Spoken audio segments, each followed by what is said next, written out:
मुंबई की आपराधिक दुनिया उस दौर से गुजर रही थी जब हाजी मस्तान का सिक्का ढल रहा था और उसी वक्त शहर की गलियों में एक नया तूफान आकार ले रहा था। एक पुलिस हेड कांस्टेबल का बेटा जो हालात से लड़ते लड़ते खुद बगावत बन गया। वो सिर्फ 19 साल का था, लेकिन उसके अंदर का जुनून किसी पुराने डॉन से कम नहीं था। कहते हैं उसी उम्र में उसने हाजी मस्तान को लूटने की हिम्मत दिखाई और ये वही पल था जब मुंबई अंडरवर्ल्ड ने अपने नए राजा की आहट महसूस की। धीरे धीरे वो उस रास्ते पर बढ़ा जहाँ से वापसी नामुमकिन थी। उसका नाम अब डोंगरी और नागपाड़ा की हर दीवार पर लिखा जाने लगा। वो बेखौफ था, बेकाबू था और जल्द ही उसकी टक्कर सीधे करीम लाला के पठान गैंग से हो गई। शहर की तंग गलियों में शुरू हुई वो दुश्मनी कुछ ही हफ्तों में खूनी गैंगवार में बदल गई। गोलीबारी, बदले और मौतों के बीच उस जंग ने सब कुछ बदल दिया। यहाँ तक कि उस संघर्ष में उसके बड़े भाई की जान भी चली गई। पर जहाँ आम इंसान टूट जाते हैं, वो वहीं और भी खतरनाक बन गया। भाई की मौत ने उसे इंसान से जानवर बना दिया। उसने एक एक कर पठान गैंग के लोगों का सफाया करना शुरू कर दिया और जब उसने करीम लाला के सगे भाई को मौत के घाट उतारा तो पूरा मुंबई अंडरवर्ल्ड जान गया कि अब एक नया नाम है जिससे हर कोई डरता है। धीरे धीरे उसकी दहशत ऐसी फैली कि मुंबई की गलियां उसके नाम से कांपने लगी। वो न सिर्फ अपराध का बादशाह बना, बल्कि उसने स्मगलिंग, एक्सटॉर्शन, रियल एस्टेट और मैच फिक्सिंग जैसे धंधों से करोड़ों कमाए। वो बॉलीवुड की चकाचौंध में भी दाखिल हुआ, ब्लैक मनी फिल्मों में लगाई और प्रोड्यूसर्स और सितारों से हफ्ता वसूला। जो पैसे दे देते वो महफूज रहते और जो मना करते उनकी दिन दहाड़े हत्या कर दी जाती। लेकिन हर बादशाह का एक डर होता है, सिस्टम से टकराव का। जब उसे एहसास हुआ कि पुलिस उसकी सांसों की गिनती कर रही है तो वो चुपचाप भारत छोड़कर पहले दुबई और फिर पाकिस्तान जा पहुंचा। पर देश छोड़ने से उसका खेल खत्म नहीं हुआ, बल्कि असली खून खराबा तो अब शुरू हुआ।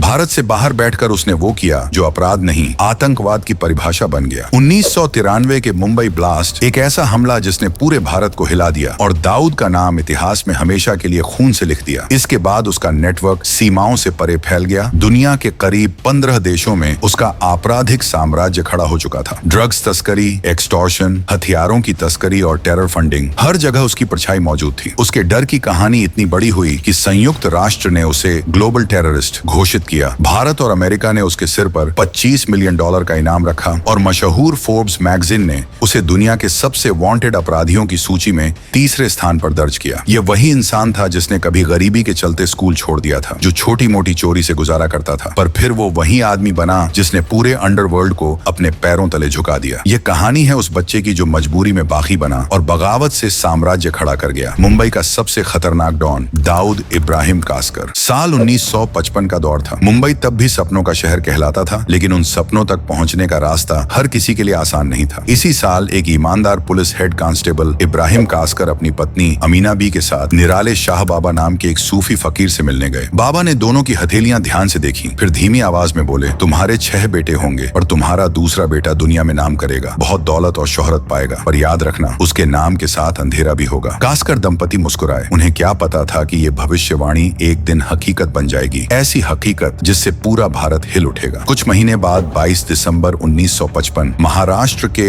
रत्नागिरी जिले में उनके घर दूसरे बेटे का जन्म हुआ। नाम रखा गया दाऊद इब्राहिम कास्कर। यह वही नाम था जो आगे चलकर मुंबई अंडरवर्ल्ड का दूसरा नाम बन गया। कुछ सालों बाद परिवार मुंबई की भीड़-भाड़ वाली डोंगरी बस्ती में आ बसा। तंग गलियां, भीड़, सस्ती चाय की दुकानों और छोटे अपराधियों से भरे उस इलाके में इब्राहिम कास्कर अपने परिवार के साथ ईमानदारी से जीवन काटने की कोशिश कर रहे थे। उनकी ड्यूटी के दौरान शहर के नामी अपराधी हाजी मस्तान, करीम लाला और वर्धराजन मुदलियार उनसे संपर्क में रहते थे। करीम लाला तो उनके इतने करीब थे कि जब दाऊद के जन्म की खबर उन्हें मिली तो उन्होंने खुशी में एक शानदार दावत दी। किसे पता था कि जिस बच्चे की खुशियां वो मना रहे हैं वही आने वाले वक्त में उनके साम्राज्य को हिला देगा। दाऊद के बाद इब्राहिम कास्कर के घर 10 और बच्चे हुए। इतने बड़े परिवार का खर्च उठाना आसान नहीं था, लेकिन पिता ने निराले शाह बाबा की बात दिल से लगा ली थी। उन्हें यकीन था कि उनका दूसरा बेटा कुछ बड़ा करेगा। इसलिए जहां बाकी बच्चों को म्युनिसिपल स्कूलों में भेजा गया, वहीं दाऊद को एक अंग्रेजी माध्यम के नामी स्कूल में दाखिला दिलाया गया। पिता चाहते थे कि बेटा पढ़ लिख कर अफसर बने, उनकी तरह वर्दी पहने, मगर उनके जैसा संघर्ष न करे। सब कुछ सामान्य चल रहा था तब तक जब तक साल 1966 नहीं आया। उसी साल एक हाई प्रोफाइल मर्डर केस को सुलझाने में नाकाम रहने पर इब्राहिम कास्कर को सस्पेंड कर दिया गया। एक ईमानदार पुलिसकर्मी के लिए यह किसी सजा से कम नहीं था। घर की आर्थिक स्थिति बुरी तरह डगमगा गई। रोजमर्रा के खर्च पूरे नहीं हो पा रहे थे। कई बार घर में खाना तक नहीं बन पाता था। इसी संकट के दौर में दाऊद की पढ़ाई छूट गई। वो दिन भर गलियों में भटकता और धीरे धीरे कुछ ऐसे लड़कों के संपर्क में आने लगा जो चोरी, झपटमारी और ठगी जैसे छोटे मोटे अपराध करते थे।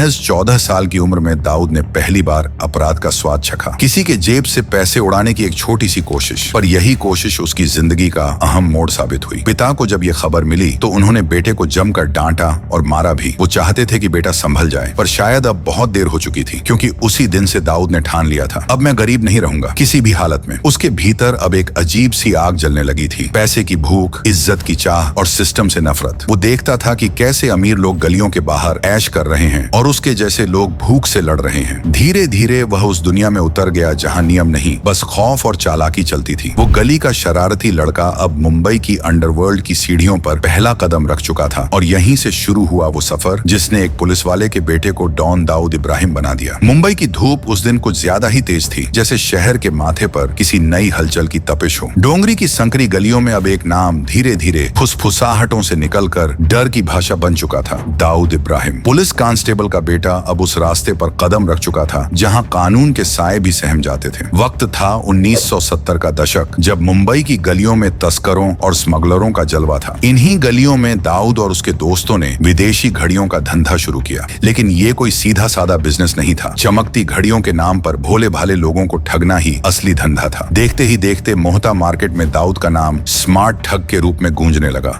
उसके आत्मविश्वास में वो नशा था जो किसी बड़े तूफान के आने से पहले की खामोशी में महसूस होता है। इन छोटे मोटे धोखों ने उसे गलियों का स्थानीय गुंडा बना दिया। पुलिस और व्यापारियों की नजरें अब उस पर ठहरने लगी थी। इसी दौरान उसकी मुलाकात मुंबई के एक लोकल डॉन बाशु दादा से हुई। वो आदमी जो अपने इलाके में छोटे व्यापारियों से हफ्ता वसूलता और हर फैसला बंदूक की नली से करवाता था। दाऊद उसके गिरोह में शामिल हो गया, लेकिन उसकी सोच अपने बॉस से कहीं बड़ी थी। वो सिर्फ गुंडा नहीं बनना चाहता था, वो शहर के ताज पर अपना नाम लिखना चाहता था। एक दिन कुछ ऐसा हुआ जिसने दाऊद की जिंदगी की दिशा बदल दी। बाशु दादा ने किसी मामूली बात पर दाऊद के पिता इब्राहिम कासकर और उसके बड़े भाई शब्बीर की खुलेआम बेइज्जती कर दी। भीड़ के सामने पिता की झुकी नजरें और भाई के चेहरे पर अपमान की आग, यही वो पल था जब दाऊद के भीतर का जानवर जाग गया। उस रात उसने कसम खाई, अब ये गलियां किसी और के नाम से नहीं डरेंगी। कुछ ही हफ्तों में दाऊद ने बाशु दादा को खत्म करने की साजिश रच दी। अपने दोस्तों के साथ मिलकर उसने न सिर्फ बाशु को मार गिराया, बल्कि उसके पूरे गैंग को मिटा दिया। अब डोंगरी का बादशाह कोई और नहीं, दाऊद इब्राहिम था।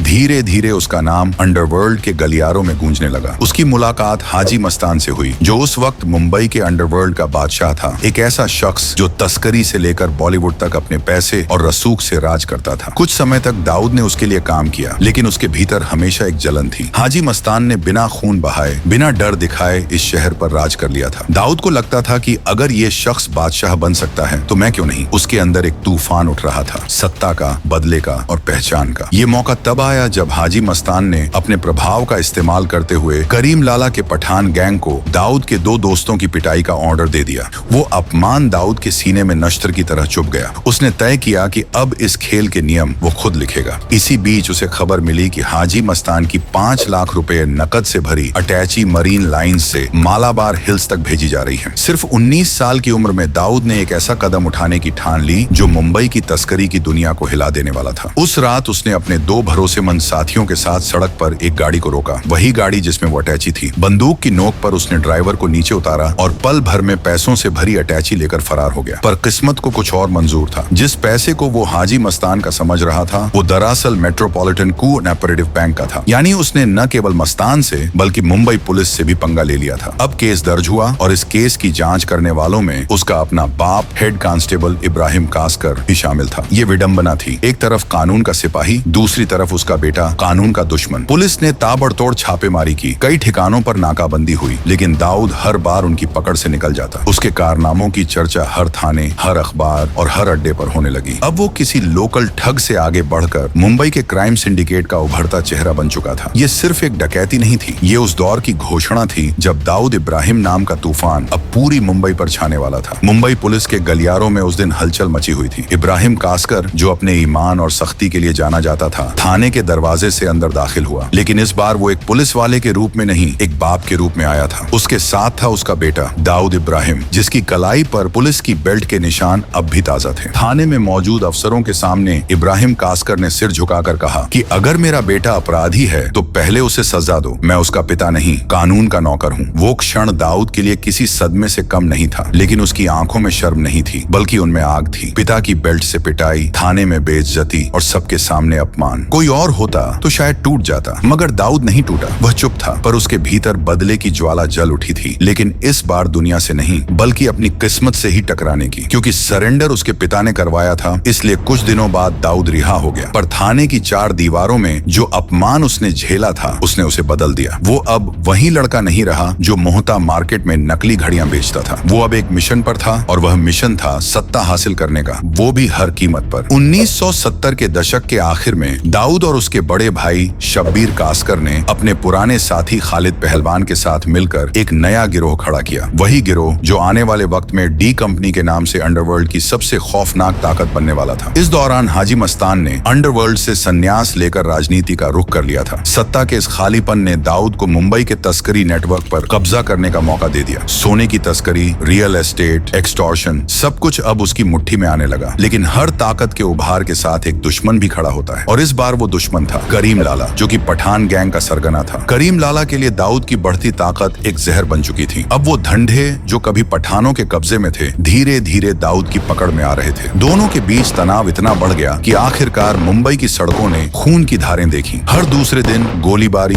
हत्याएं, बम धमाके। शहर अब गैंगवार के साए में जीने लगा। स्थिति इतनी बिगड़ गई कि हाजी मस्तान को बीच में आना पड़ा। उसने दोनों गुटों में सुलह कराई। कुछ दिन सन्नाटा छाया रहा, मगर यह सन्नाटा किसी तूफान से पहले की खामोशी थी। जल्द ही फिर से गोलियां चलीं, और इस बार और ज्यादा बेरहमी से। एक दिन करीम लाला के आदमियों ने दाऊद को घेर लिया और उसकी बुरी तरह पिटाई की। वो दृश्य उसके लिए सिर्फ बदन पर चोट नहीं था, बल्कि आत्मसम्मान पर वार भी था। वो रात दाऊद ने खामोशी से काटी, लेकिन सुबह उसके भीतर एक ही विचार था कि अब बदला ही जिंदगी है। अगले कुछ सालों तक मुंबई की सड़कों पर 2 नाम आमने सामने थे, डी कंपनी और पठान गैंग। हर गोली के साथ एक बदले की कहानी जुड़ी थी, मगर वक्त के साथ दाऊद का नेटवर्क फैलता गया, उसकी ताकत बढ़ती गई। 1980 के दशक की शुरुआत में वो लगभग मुंबई के हर कोने पर हावी हो गया था। करीम लाला ने जब देखा कि उसकी पकड़ ढीली पड़ रही है, तो उसने एक नई चाल चली। उसने उस वक्त के एक और उभरते हुए गैंगस्टर मनिया सुर्वे से हाथ मिला लिया। मनिया सुर्वे को एक ही काम सौंपा गया कि दाऊद के भाई शब्बीर कास्कर को खत्म करो। 12 फरवरी 1981 का दिन मुंबई के अंडरवर्ल्ड के इतिहास में दर्ज हो गया। शाम के वक्त शब्बीर कास्कर को गोली मार दी गई। वो मौके पर ही ढेर हो गया। जब खबर दाऊद तक पहुंची तो वो जैसे पत्थर का हो गया। कुछ पल बाद उसकी आंखों से आंसू नहीं बल्कि आग निकली। अब ये लड़ाई सिर्फ धंधे की नहीं थी, ये खून का बदला बन चुकी थी। उसने अपने भाई के कातिलों के खिलाफ एक एक नाम लिखा, और फिर कुछ ऐसा किया जिसकी किसी को उम्मीद नहीं थी। उसने मुंबई पुलिस से हाथ मिला लिया। अब दाऊद इब्राहिम सिर्फ एक गैंगस्टर नहीं था, वो बदले की मशीन बन चुका था, जो अब अपनी अगली चाल से पूरी मुंबई को हिला देने वाला था। मनिया सुर्वे और पठान गैंग उस दौर में मुंबई की गलियों का खौफ माने जाते थे। लेकिन तभी अंडरवर्ल्ड की तस्वीर बदलने लगी जब एक नाम उभरने लगा,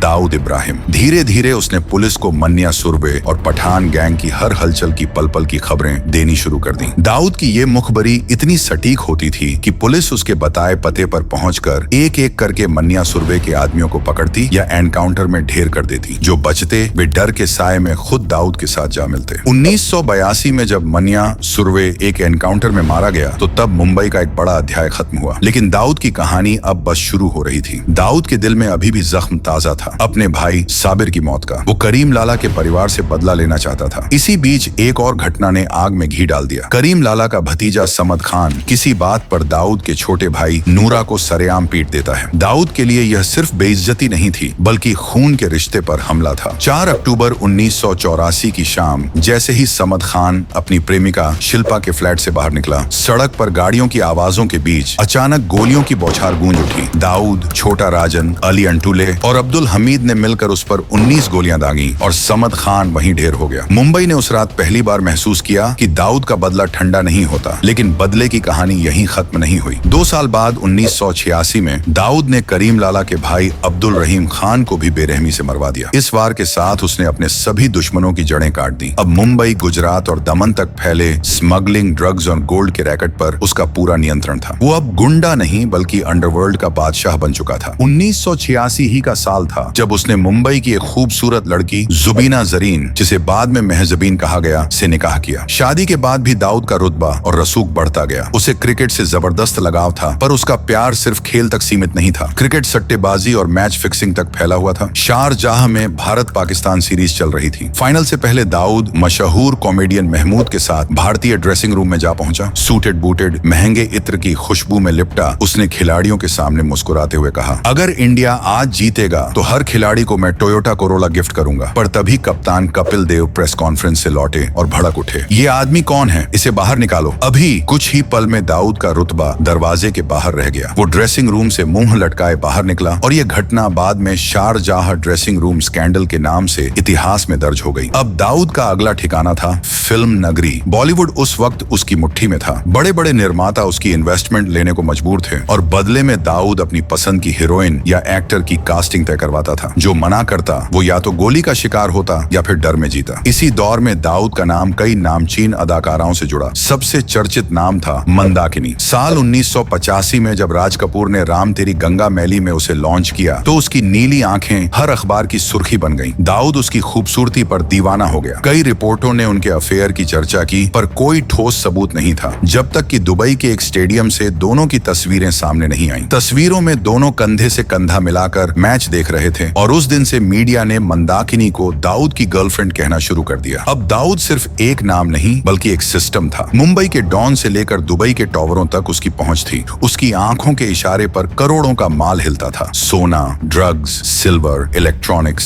सब पर उसका शिकंजा था। जिसने उसके खिलाफ जाने की हिम्मत की उसका अंजाम वही था, खून, डर और खामोशी। साल 1986 मुंबई का अंडरवर्ल्ड पूरी तरह दाऊद इब्राहिम के इशारों पर नाचता था। उसकी हर चाल सुनियोजित, हर वार सटीक था। लेकिन जब कोई बहुत ऊंचाई पर पहुंचता है तो कानून की नजरें भी उसी पर टिक जाती हैं। पुलिस कमिश्नर टीएस सोमन ने तय कर लिया था, अब खेल खत्म होगा। दाऊद पर हत्या, वसूली, तस्करी और डर फैलाने जैसे अनगिनत मामले दर्ज थे। सोमन ने फौरन गिरफ्तारी वारंट जारी किया और अपने अधिकारियों को आदेश दिया, जिसे भी दाऊद दिखे उसे जिंदा या मुर्दा पकड़ो, किसी भी कीमत पर। मुंबई में पहली बार पुलिस को खुली छूट मिली थी। अब दाऊद का नया ठिकाना था दुबई का सुनहरा शहर, जहां से वो अपने गुर्गों के जरिए पूरे मुंबई को कंट्रोल करता था। फोन कॉल्स, इंटरनेशनल कुरियर और कोडवर्ड्स में चलने वाला उसका नेटवर्क अब सीमाओं से परे जा चुका था। उसके भरोसेमंद चेहरों में शामिल थे छोटा राजन, छोटा शकील, शरद शेट्टी, गुरु सत्ताम और मोहन कोटियन। दाऊद था नंबर 1 और छोटा राजन उसकी कमान संभालने वाला नंबर 2। लेकिन इस नंबर 2 की कुर्सी पर नजरें किसी और की भी थीं और वो नजरें थीं छोटा शकील की। शकील को ये बात चुभती थी कि राजन को दाऊद का दायां हाथ कहा जाता है। धीरे धीरे वह अपने साथियों शरद शेट्टी और सौतिया के साथ मिलकर दाऊद के कान भरने लगा। जहर कम था मगर असर गहरा था। सब कुछ ठीक चल रहा था तब तक जब तक अरुण गवली गैंग ने एक ऐसा वार नहीं किया जिसने दाऊद को अंदर तक हिला दिया। गवली के आदमियों ने दाऊद की बहन हसीना पारकर के पति यानी उसके जीजा इब्राहिम पारकर को गोलियों से भून दिया। ये सिर्फ एक मर्डर नहीं था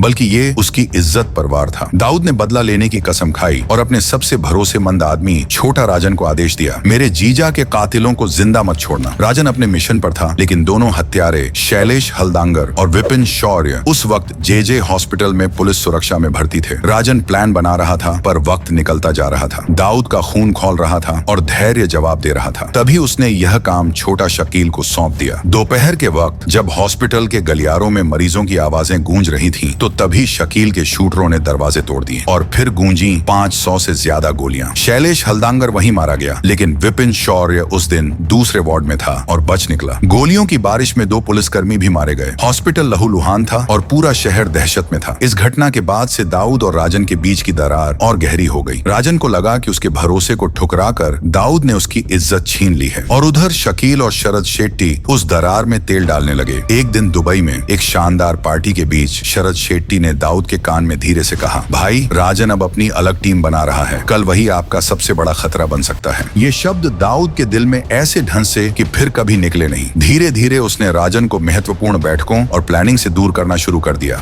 वो दोस्ती जो कभी खून के रिश्ते जैसी मजबूत थी, अब साजिश और शक के बीच घुलने लगी थी। मुंबई से हजारों किलोमीटर दूर दुबई के चमकते टावर्स में दाऊद और राजन की टकराव की बुनियाद रखी जा चुकी थी। अब बस वक्त था पहली गोली चलने का। साल था 1992। देश में माहौल पहले से ही बारूद पर बैठा था और 6 दिसंबर की दोपहर ने उस बारूद में चिंगारी डाल दी। अयोध्या में कारसेवकों की भीड़ ने सदियों से विवादित बाबरी मस्जिद को ढा दिया और उसी पल पूरे देश में आग भड़क उठी। धर्म के नाम पर देश 2 हिस्सों में बंट गया और मुंबई जो हमेशा सबको अपनाती थी, वो भी इस नफरत की लपटों में झुलस गई। दंगे, खून और भय के बीच 3 नाम गूंज रहे थे, टाइगर मेमन, मोहम्मद दोसा और दाऊद इब्राहिम। इन सब के दिलों में सिर्फ एक ज्वाला जल रही थी, बदला। पाकिस्तान की खुफिया एजेंसी ISI पहले से ही भारत को चोट पहुंचाने की ताक में थी और उसे यह मौका सोने की तरह मिला। ISI ने दाऊद, उसके भाई अनीस इब्राहिम, टाइगर मेमन और दोसा को अपने प्लान में शामिल कर लिया। एक ऐसा प्लान जो भारत के इतिहास को हमेशा के लिए रक्त रंजित कर देगा। दाऊद ने यह पूरा ऑपरेशन बेहद गोपनीय रखा, यहाँ तक कि अपने सबसे भरोसेमंद आदमी छोटा राजन को भी अंधेरे में रखा। जनवरी 1993 में पाकिस्तान से RDX, ग्रेनेड और ऑटोमेटिक राइफल्स की खेप गुजरात के रास्ते भारत लाई गई। दाऊद का आदमी अबू सलेम उसे मुंबई तक पहुंचाने में कामयाब रहा। फिर आया वो दिन जिसने सब कुछ बदल दिया। 12 मार्च 1993 दोपहर 1 बजे के बाद सिर्फ 2 घंटे 10 मिनट के भीतर मुंबई 12 विस्फोटों से हिल उठी। Office, hotel, stock exchange, airport, हर जगह मौत का मंजर था। कुल 257 लोग मारे गए, 700 से ज्यादा घायल हुए और शहर सदमे में डूब गया। भारत ने अपने इतिहास का सबसे बड़ा आतंकी हमला झेला और इस साजिश के पीछे छिपा चेहरा था दाऊद इब्राहिम। जैसे ही पुलिस ने जाल फैलाया, दाऊद ने अपनी चाल चल दी। वो दुबई से निकलकर पाकिस्तान जा पहुंचा, जहां उसे मिली सरकारी सुरक्षा और राजनीतिक पनाह। वहीं से उसने अपने नेटवर्क के जरिए भारत में डर, पैसा और गोलियों का खेल जारी रखा। दाऊद के लिए अंडरवर्ल्ड सिर्फ धंधा नहीं था, वो बॉलीवुड की दुनिया में भी अपनी ताकत दिखाना चाहता था। मंदाकिनी के बाद उसका नाम अनीता अयूब, जैस्मिन धुन्ना और महविश हयात जैसी अदाकाराओं से जुड़ा। पाकिस्तानी एक्ट्रेस अनीता अयूब के लिए तो वो दीवाना हो गया था। जब फिल्म मेकर जावेद सिद्दीकी ने दाऊद के कहने पर उसे फिल्म में साइन करने से मना किया, तो 1995 में जावेद सिद्दीकी को दाऊद के शूटरों ने मौत के घाट उतार दिया। साल 1997 भारतीय संगीत की दुनिया में भूचाल आ गया। टी सीरीज के फाउंडर गुलशन कुमार की हत्या हो गई। दाऊद का साथी अब्बू सलेम उन्हें महीनों से 5 लाख रुपए के हफ्ता की मांग भेज रहा था, पर गुलशन कुमार ने साफ कहा था कि पैसा देना है तो मैं माता वैष्णो देवी के भंडारे में दूंगा, गुंडों को नहीं। और इस हिम्मत की कीमत उन्हें जान देकर चुकानी पड़ी। 2001 में जब फिल्म चोरी चोरी चुपके चुपके बनी, तो पुलिस जांच में खुलासा हुआ कि इसके फंड का धागा छोटा शकील तक जा रहा है। फिल्म के प्रोड्यूसर नजीम रिजवी और फाइनेंसर भरत शाह को अंडरवर्ल्ड कनेक्शन के आरोप में गिरफ्तार कर लिया गया। दुनिया जान चुकी थी कि बॉलीवुड की चमक के पीछे दाऊद का साया है। संजय दत्त पर दाऊद के गुर्गों से हथियार लेने का आरोप लगा और वे टाड़ा के तहत जेल गए। अनिल कपूर को भारत पाकिस्तान मैच के दौरान दाऊद के साथ बैठे देखा गया। सलमान खान भी उसके भाई के साथ एक इवेंट में नजर आए। आरशी कपूर ने अपनी आत्मकथा में स्वीकार किया था कि मैंने दाऊद से 2 बार मुलाकात की थी। एक इवेंट में गोविंदा, जैकी श्रॉफ, अनु मलिक, कुमार सानू,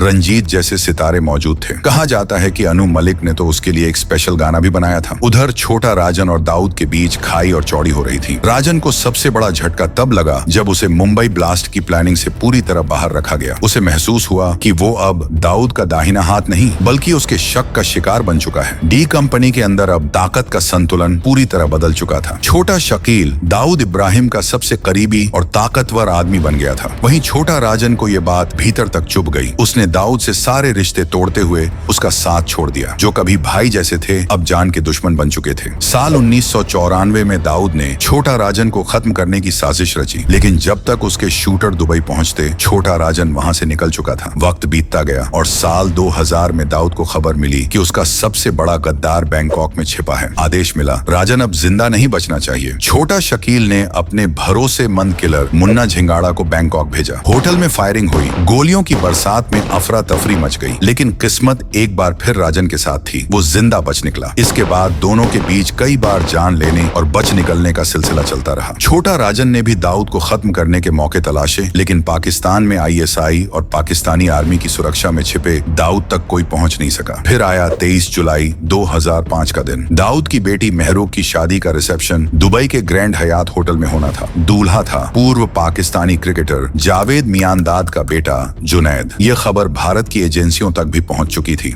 दाऊद को पकड़ने का गुप्त मिशन तैयार हुआ। ऑपरेशन की जिम्मेदारी सौंपी गई रॉ और IB के मास्टरमाइंड अजीत डोभाल को। डोभाल ने इस मिशन में छोटा राजन को भी शामिल किया। राजन ने अपने 2 शूटर विक्की मल्होत्रा और फरीद तनाशा को इस काम के लिए चुना। देश के एक सीक्रेट कैंप में दोनों को प्रोफेशनल ट्रेनिंग दी गई। हर चीज प्लान के मुताबिक चल रही थी, लेकिन ऑपरेशन शुरू होने से ठीक पहले सब गड़बड़ा गया। मुंबई पुलिस को किसी तरह भनक लग गई कि छोटा राजन के आदमी शहर में हैं। उसी वक्त अजीत डोभाल मुंबई के एक होटल में शूटर्स को मिशन समझा रहे थे कि तभी पुलिस ने छापा मार दिया। डोभाल ने लाख समझाने की कोशिश की कि ये एक सरकारी मिशन है, लेकिन पुलिस ने उनकी एक न सुनी। नतीजा, तनाशा और मल्होत्रा गिरफ्तार हो गए और दाऊद एक बार फिर मौत के चंगुल से निकल गया। उधर पुलिस अंडरवर्ल्ड अंडरवर्ल्ड की कमर तोड़ने में जुटी थी। साल 1999 में एक ऐसा मामला सामने आया जिसने पूरे महकमे को हिला दिया। मुंबई पुलिस के एसीपी अंबादास पोटे को एक कॉल इंटरसेप्ट हुआ। फोन पर बात कर रहे थे छोटा शकील और शहर के एक एडिशनल सेशन जज। जज अपने चिट फंड में फंसे 40 लाख रुपए छुड़वाने के बदले डी कंपनी के 2 शूटरों को रिहा करने का सौदा कर रहा था। ये recording crime branch chief D Sivanandan तक पहुंची। उन्होंने फौरन एक्शन लेते हुए जज को सस्पेंड करवा दिया। लेकिन जब केस कोर्ट में पहुंचा तो उसी अदालत ने ये टेप कानूनी सबूत मानने से इनकार कर दिया और जज बरी हो गया। इस तरह एक और पुलिस और एजेंसियां अपनी जान जोखिम में डालकर अंडरवर्ल्ड के खिलाफ लड़ रही थी, तो दूसरी ओर कुछ भ्रष्ट अफसर और सिस्टम के लोग अपने फायदे के लिए उसी अपराध जगत की ढाल बन रहे थे। मुंबई की गलियों में गोलियां चल रही थीं, लेकिन असली जंग न्याय और साजिश के बीच चल रही थी, जहां हर चाल, हर सौदा मौत की कीमत पर तय होता था। दाऊद इब्राहिम का आतंक सिर्फ 1993 के मुंबई बम धमाकों तक सीमित नहीं था। उसकी परछाई 2008 के 26 नवंबर मुंबई हमलों पर भी गिरी। खुफिया रिपोर्ट्स के मुताबिक लश्कर ए तैयबा के आतंकियों को भारत में घुसाने और उन्हें सुरक्षित ठिकाने मुहैया कराने में दाऊद की डी कंपनी ने अहम भूमिका निभाई थी। पाकिस्तान की खुफिया एजेंसी ISI के साथ उसकी साझेदारी अब खुला राज बन चुकी थी। कहा जाता है कि दाऊद ने न सिर्फ लश्कर बल्कि अल कायदा के सरगना उसामा बिन लादेन और अयमान अल जवाहिरी से भी गहरे रिश्ते बनाए थे। इसी नेटवर्क की वजह से संयुक्त राष्ट्र सुरक्षा परिषद की IS एंड अल कायदा सैंक्शंस कमेटी ने दाऊद इब्राहिम को ग्लोबल टेररिस्ट घोषित कर दिया। भारत और अमेरिका ने भी उस पर भारी इनाम रखकर उसे दुनिया के सबसे खतरनाक फरार आतंकियों की लिस्ट में शामिल किया। दाऊद का भाई अनीस आज भी उसका कारोबार संभालता है, खासकर सट्टेबाजी के साम्राज्य को। कहा जाता है कि दुनिया के करीब 2/3 क्रिकेट मैचों में सट्टा दाऊद के नेटवर्क के जरिए ही चलता है। IPL 2013 की स्पॉट फिक्सिंग में भी उसकी कंपनी का हाथ बताया गया था। मुंबई छोड़ने के बाद भी दाऊद का साम्राज्य पहले से ज्यादा ताकतवर होता गया। साल 2015 में फोर्ब्स मैगजीन ने खुलासा किया कि दाऊद की संपत्ति करीब $6.7 बिलियन